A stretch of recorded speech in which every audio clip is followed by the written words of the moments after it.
niveau de l'institution que je dirige, de manière générale, en ce qui concerne les collectivités locales, nous avons, en matière d'état civil, vous avez les naissances, les décès, en fait les décès, naissances, les mariages et les décès, en termes d'état civil. L'acte de naissance est le document, le premier document d'un être humain. Dès qu'il est né, il faudrait qu'il soit reconnu. Et pour qu'il soit reconnu de manière officielle, il faut un acte d'état civil. Donc le premier, c'est l'acte de naissance. Et pour l'avoir, vous devez, à la suite de l'accouchement de nos compatriotes, c'est se diriger vers les services d'état civil, munis des différentes pièces d'identité, à savoir la pièce des parents, les pièces des parents, le père, la mère, n'est-ce pas? Et les services d'état civil mettent à votre disposition des documents à remplir, sur lesquels devront figurer, n'est-ce pas, l'état civil du nouveau-né et l'état civil des parents. Bien. Jusqu'à un passé récent, c'était 3 jours après l'accouchement. Mais nos législateurs ont compris que 3 jours, c'est souvent difficile, pour plusieurs raisons.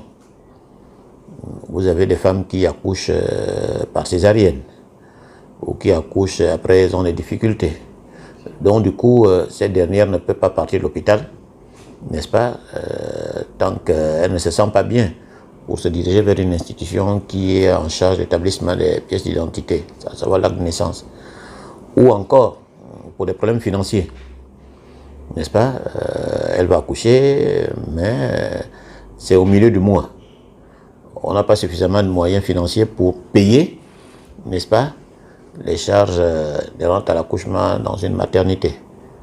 Donc du coup, on va prendre du retard et puis, bon, Dieu merci, nos législateurs, ils ont compris qu'il fallait quand même laisser une petite marge pour qu'on puisse faire établir un...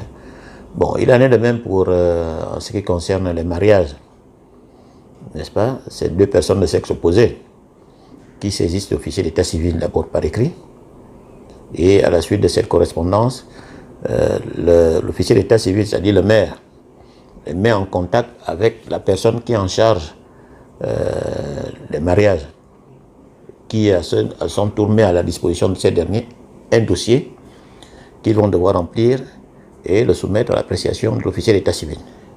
La légalisation des papiers se fait au niveau du service d'état civil, n'est-ce pas? J'ai des agents, des collaborateurs qui sont en charge de ce volet. Prenons le cas d'une pièce d'état civil. Il faudrait que cette pièce d'état civil soit légale. Il faudrait qu'elle soit légale. Elle est déposée auprès du premier qui le reçoit, c'est-à-dire celui qui vérifie. Et lorsque le document est conforme, il appose son visa. À partir de cet instant, la personne va s'acquitter des frais de timbre. Et celui qui est en charge de l'autre partie va apposer les timbres, les cachets, et soumettre à la signature de l'officier d'état civil. En ce qui concerne la mairie du 2e arrondissement, nous sommes 3, c'est-à-dire le maire titulaire que je suis et mes 2 adjoints. Et aujourd'hui, au niveau du 2e arrondissement de la commune de Libreville, les légalisations se font sur place. Il n'est plus question aujourd'hui de déposer le document et de vous demander de revenir 1 heure ou 2 jours ou encore 2 jours plus tard. Vous le déposez, s'il est légal, s'il est conforme, il est légalisé sur place. Dans les 2-3 minutes qui suivent, vous repartez avec votre document. Voilà l'idée d'arrondissement, puisque nous ne sommes pas encore au stade de la décentralisation, n'est-ce pas, qui donnerait l'occasion à une mairie d'arrondissement de pouvoir gérer les problèmes de voirie, n'est-ce pas? C'est un problème qui est réglé à un autre niveau. Mais qu'à cela ne tienne, nous tenons souvent informer notre hiérarchie de la situation des problèmes de voirie. Mais aujourd'hui, nous avons tellement tiré sur la corde que nous commençons à voir dans certains quartiers, n'est-ce pas, des réactions du gouvernement. en ce qui concerne les problèmes de voirie. Ce qui concerne les problèmes de voirie, il y a un plan qui est fait sur instruction du chef de l'État, n'est-ce pas, pour qui c'est une préoccupation. Aujourd'hui, nous attendons tout simplement des critères de sélection. Nous ne savons pas encore sur quoi sera basé le choix, n'est-ce pas? Mais en ce qui concerne le deuxième arrondissement de la commune de Libreville, nous nous préparons. Nous nous préparons. Nous ne nous préparons pas pour... bon, c'est vrai que nous préparons le concours, mais nous tenons déjà dans un premier temps, depuis que nous sommes là, à nous battre pour que notre arrondissement soit propre. C'est pas pour me vanter, essayons de faire le tour de Libreville. Je pense qu'aujourd'hui, si on fait le tour de Libreville, le deuxième arrondissement sera parmi les... sera premier, je vais le dire comme ça. Ben, toutes ces installations, tous ces biens appartiennent à l'État. Appartiennent à l'État. Nul n'est au-dessus de la loi. Et la loi, pour la faire appliquer, c'est l'État. À travers certaines institutions, comme le ministère de la Défense, qui est là pour faire appliquer la loi. Vous le savez, vous détruisez par exemple un poteau électrique, mais si vous avez la chance d'être surpris, ben, vous allez payer ce poteau. Ce sont des dispositions qui existent. C'est tout simplement de les faire appliquer. La mairie du deuxième arrondissement, pour répondre tout de suite, je vous aurais peut-être voir un support de sensibilisation qui est déjà prévu. La mairie d'arrondissement est une institution de second rôle, n'est-ce pas? La mairie de Libreville est en train de prendre toutes les dispositions nécessaires, n'est-ce pas, sur orientation effectivement du gouvernement. Il y a quelques jours encore, on me posait la question de savoir pourquoi Novembre Bleu ne fait pas beaucoup de bruit alors que nous venons de partir d'Octobre Rose. Est-ce que c'est parce qu'il n'y a pas de sponsors? Est-ce que c'est parce qu'il n'y a pas de leader? Bon, je vous donne la réponse que j'ai donnée aux autres. Ce pays est géré par un homme, le chef de l'État, Ali Bongo Ondimba.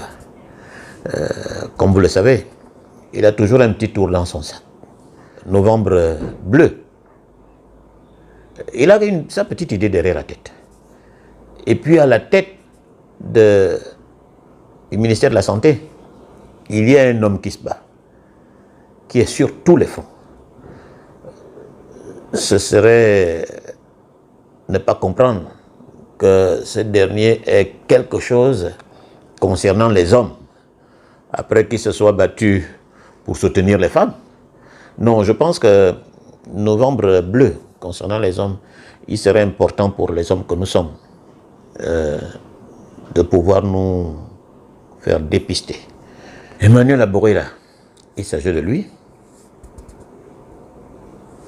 Pour le qualifier,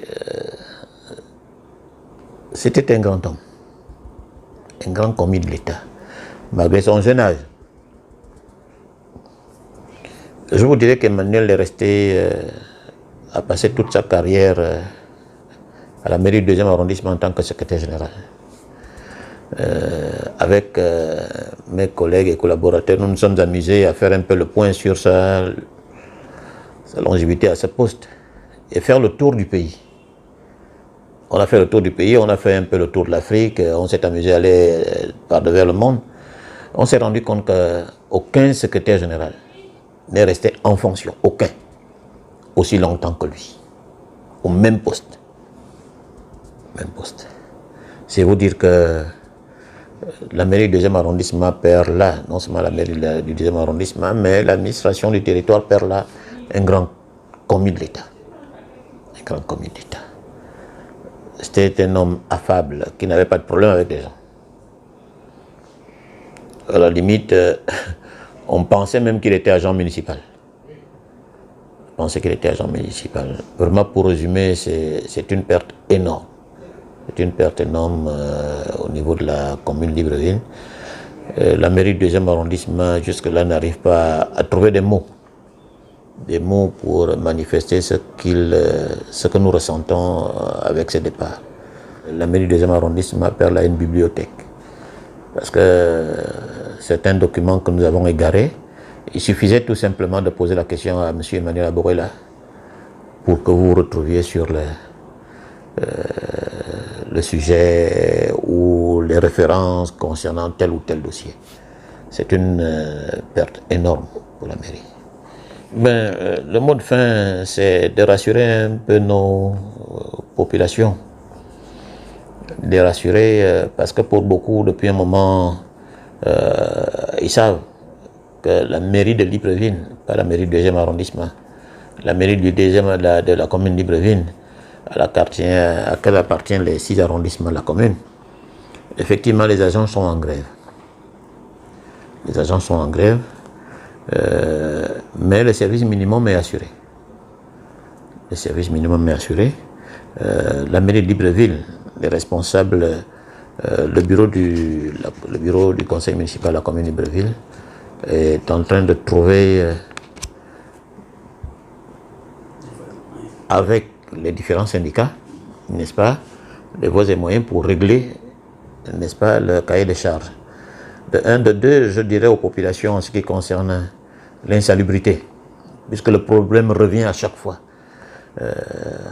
On se plaint alors que nous sommes nous-mêmes à l'origine de cette insalubrité. Si nous pouvions respecter les quelques petites consignes que nous avons données depuis là, à savoir la sortie des ordures à une certaine heure, on réglerait ce problème. Mais il faut quand même reconnaître que le problème d'insalubrité, ce sont les populations, c'est vrai, mais le gros des problèmes aussi, c'est le collecteur, c'est-à-dire la société qui est en charge du ramassage des ordures. Vous allez constater qu'à certains endroits, des bennes traînent avec plein d'ordures, à l'intérieur et à l'extérieur. Si on pouvait les ramasser tous les jours, on aurait moins d'ordures visibles. Bon, écoutez, les torts sont partagés, c'est nous-mêmes qui salissons, c'est nous-mêmes qui nous plaignons, et puis voilà. Mais essayons d'être nous-mêmes, essayons de vivre comme au village. Au village, c'est le village, on n'est pas aussi sale. Au village, on n'est pas sale. Les cours sont balayés. Bon, il ne faut pas que les gens soient surpris. Dans les jours qui viennent, ça va être... bon, on se plaindra encore. Parce que la municipalité va sévir tous ceux qui vont aller à l'encontre des nouvelles dispositions. Vous devez balayer devant chez vous, même si vous êtes dans une barrière. Mais le trottoir qui côtoie votre barrière, vous devez l'entretenir. Et si ce n'est pas fait, bon ben, on va sévir.